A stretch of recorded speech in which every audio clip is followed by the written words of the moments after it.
The Holy Gospel according to Matthew. Glory to you, O Lord.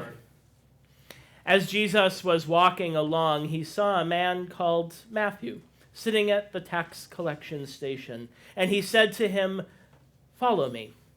And he got up and followed him. And as he sat at dinner in the house, many tax collectors and sinners came and were sitting with Jesus and his disciples. When the Pharisees saw this, they said to his disciples, "Why does your teacher eat with tax collectors and sinners?" But when he heard this, he said, "Those who are well have no need of a physician, but those who are sick. Go and learn what this means. I desire mercy, not sacrifice. For I have not come to call the righteous, but sinners." While he was saying these things to them, suddenly a leader came in and knelt before him, saying, "My daughter has just died, but come and lay your hand on her and she will live."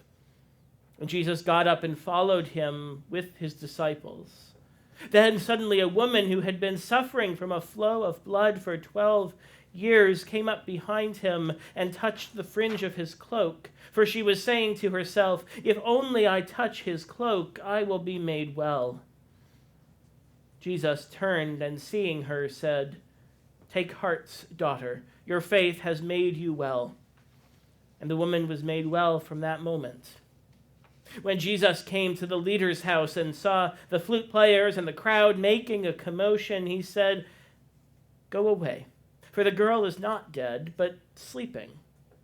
And they laughed at him. But when the crowd had been put outside, he went in and took her by the hand, and the girl got up. And the report of this spread through all of that district. The gospel of the Lord. Praise to you, O Christ.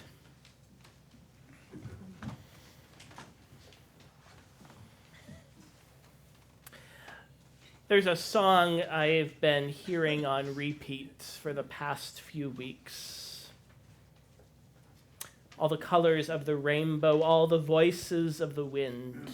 Every dream that reaches out to find where love begins. Every word of every story and every star and every sky, every corner of creation lives to testify.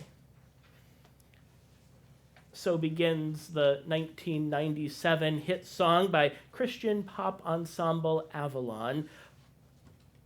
But that's not the version I've been playing on repeats.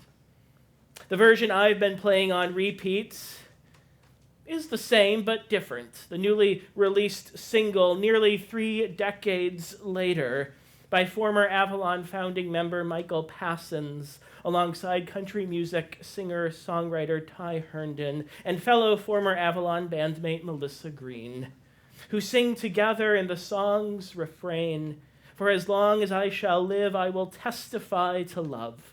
I'll be a witness in the silences when the words are not enough. With every breath I take, I will give thanks to God above. For as long as I shall live, I will testify to love." I need to tell you why this is not just a song release, writes Melissa Green in a blog post on the day the re-release of Testify to Love dropped.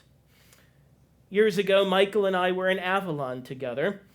Testify to Love was our biggest hit. It is a song about love without exception, love that reaches every corner of creation, love that testifies through every star and every sky.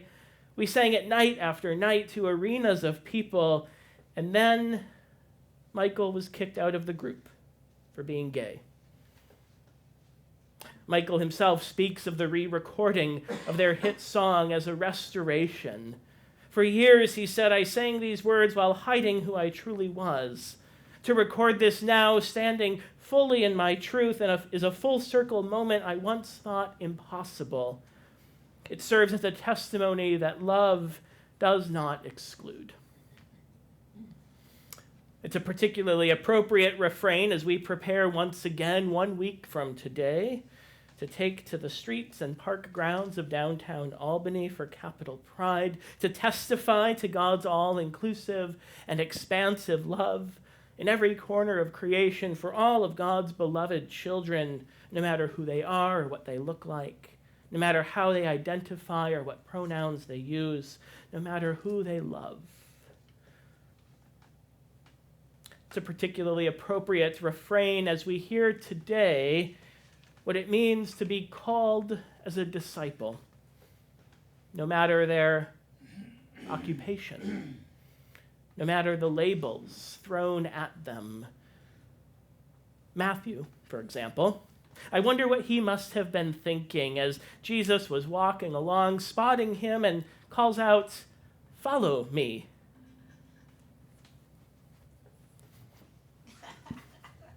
Me? I have a strong feeling there was one heck of a pause between that invitation to follow and that sudden moment when he just got up. Matthew didn't go out looking for Jesus. Jesus found Matthew. Jesus chose Matthew. Jesus called Matthew. Jesus called a tax collector. Jesus called someone despised by his community. Why does your teacher eat with tax collectors and sinners? Ugh. Jesus called one of those people, the kind of person we turn up our noses at or cross the street to avoid, the kind of person who doesn't belong, the kind of person we'd rather not share a pew with. Jesus called that person, challenging our preconceived beliefs about who belongs and who's worthy.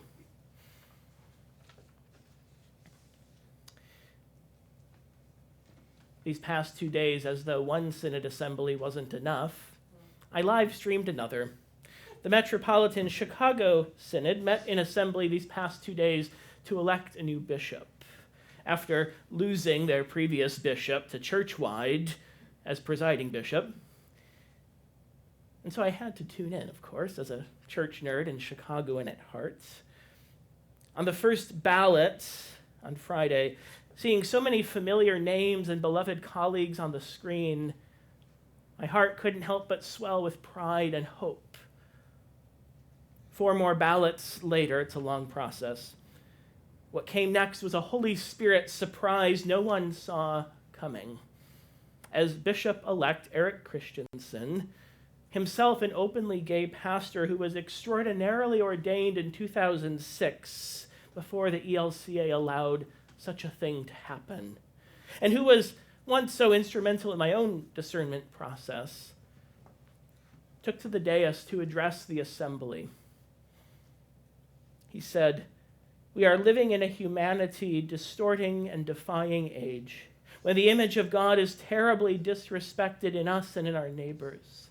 And I want the church to continue to be a place where we look on all those whom the world reviles and say, 'You are precious and beloved in the sight of God, and you are not alone, and we are walking with you.'"